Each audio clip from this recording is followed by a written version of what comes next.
बिलाल बाली, आपका ताल्लुक भी कश्मीर से है। जिस तरह के हालात कश्मीर में हैं, हिंदुस्तान, गांधी जी, जैसा कि पुनीत ने भी कहा कि उस वक्त का हिंदुस्तान और आज के हिंदुस्तान में काफ़ी बदलाव आया है।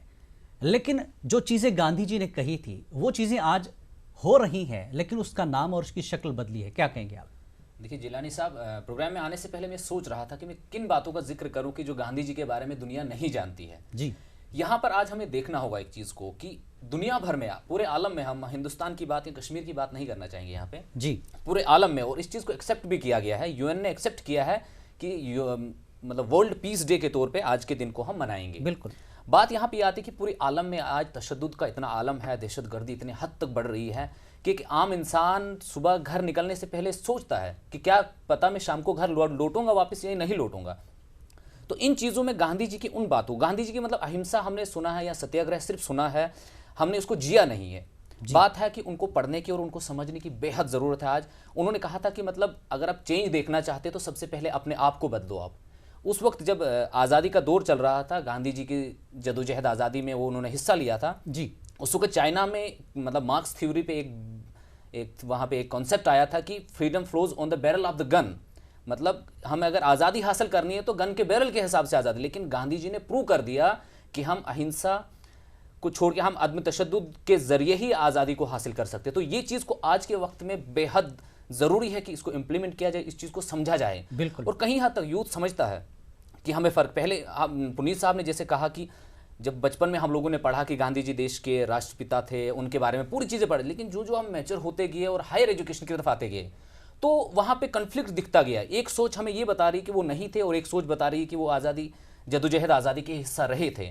तो वहाँ कन्फ्यूजन आ जाती है। लेकिन हमें उस कन्फ्यूजन, एक पॉलिटिकल वो हो जाता है, पॉलिटिकल थ्योरी आ जाती है कि कौन सोच हमें कहाँ की तरफ लेके जाती है। हमें उस चीज़ को समझना है। हमें गांधी जी ने जो अपनी किताबों के जरिए हमें पैगाम दिया, उनकी मतलब जो हयात ज़िंदगी के बारे में हम पढ़ के अगर उन चीज़ों को समझेंगे जी, और आज इस दुनिया में, कश्मीर में चाहे या हिंदुस्तान में या आलम में, गांधी जी की उस फिलॉसफी को मानने की बेहद ज़रूरत है ताकि दुनिया भर में अमन को कायम किया जाए। बिलाल बाली, आपसे भी बात हो रही थी। आपने कहा कि जो चीज़ें उस वक्त गांधी जी ने कही थी देश को बनाने के लिए आज हो रही हैं, लेकिन कुछ बदलाव के साथ। क्या बदलाव आप देखते हैं? क्या कहा था गांधी जी ने? आप देखिए, सबसे पहले मैं बात करूंगा, दिलीप साहब ने एक बात कही कि प्योरिटी इन थॉट्स, कि हमें अंदर जीना होगा। खाली कहने से, बात करने से या इस तरह प्रोग्राम डिबेट करने से या एक दिन मनाने से कुछ नहीं होने वाला है। बिल्कुल, बिल्कुल। अगर हम चेंज चाहते सच में, उन प्रिंसिपल्स को जो गांधी जी ने कहा था, जो चाहते थे कि मेरा देश, मेरा मुल्क ऐसा हो, हमें उन चीज़ों पर अमल करने की बहुत ज़्यादा ज़रूरत है आज के वक्त में। और ये शुरुआत कहीं और से नहीं, मैं ऑडियंस से नहीं कहूँगा कि आप शुरुआत कीजिए, मुझसे शुरुआत होती है सबसे पहले कि मैं शुरू करूँ और मैं इसको इम्प्लीमेंट करूँ आज से और अभी से। जी, गांधी जी की दूसरी बात जो है पॉलिटिकल रिफॉर्म, ये नहीं, इकोनॉमिक इंडिपेंडेंस, मतलब इक्तिसादी आज़ादी की बात की थी उन्होंने। जब वो 1915 में हिंदुस्तान वापस आए, उससे पहले उनका रहन सहन वो अलग था, क्योंकि वो अफ्रीका में रहे, उससे पहले लंदन में थे, तो उनका रहन सहन, पहनावा वगैरह सब अलग था। बिल्कुल। लेकिन जब हिंदुस्तान वापस आए तो सबसे पहले उन्होंने अपने पहनावे को बदला कि अगर मुझे हिंदुस्तान के लिए कुछ काम करना है तो मुझे इसमें ढल जाना होगा। मुझे लोगों को बताने से पहले अपने आप को उस काबिल बनाना होगा कि लोग मेरी बात को समझ सके। तो सबसे पहले उन्होंने अपना जो उनका ड्रेस था, जो आखिरी दम तक उन्होंने पहना, वो चीज़।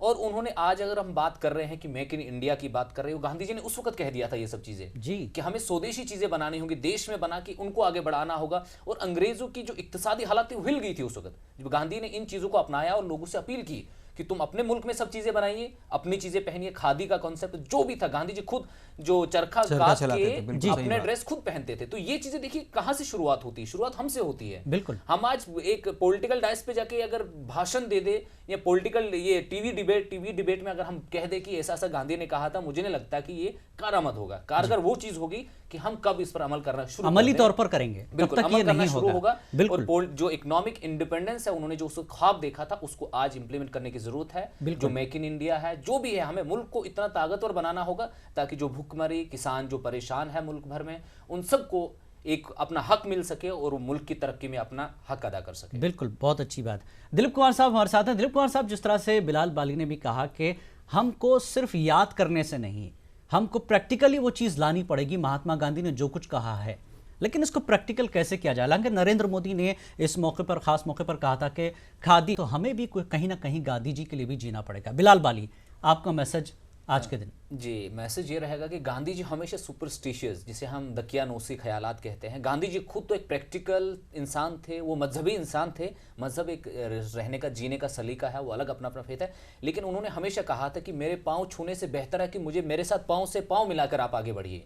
तो वही चीज़ है, आज हमें किसी और चीज़ में जाने की ज़रूरत है। उसकी जो डॉक्ट्राइन थी, जो एक सोच थी, हमें उसमें जीने की ज़रूरत है।